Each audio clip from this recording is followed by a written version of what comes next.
Well, since the new set of social studies standards were adopted by the Board of Education Standards earlier this year, there's been a lot of work underway to get South Dakota teachers ready for that new curriculum. And that includes a week-long trip beginning today for educators all across the state. Cooper Seamer in studio to pick up the story from there. Cooper. Brian and Andrea, a companion piece with those new standards were more opportunities for professional development. The first was a civics and history summit in June, and now social studies teachers in the area are going on a tour of some of the state's biggest historical sites. A field trip for the ones that lead field trips as buses load in Sioux Falls.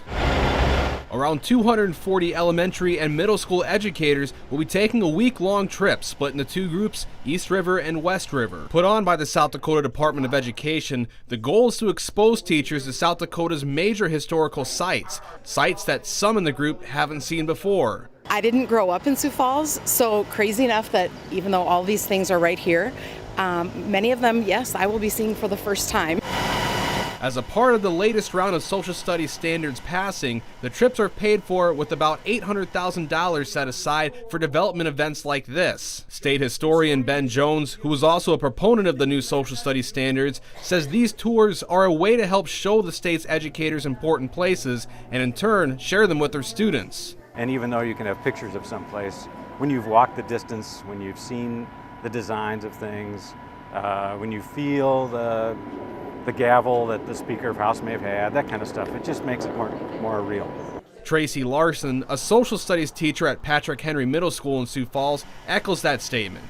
When she's visited other important sites in the past, she's always brought back her own experiences to the classroom, and she hopes to do the same with this trip. And just the story, kids love it. Like, I've been to DC and I take pictures and share things when we learn about Lincoln's assassination. You know, that I was right there in the theater. So same with any of our South Dakota history today. Now, some of the other stops along the way for the East River tour will be up in Brookings, DeSmet, Sisseton, Aberdeen, and Yankton. Implementation of the new social studies standards are still scheduled to get underway by the fall of 2025.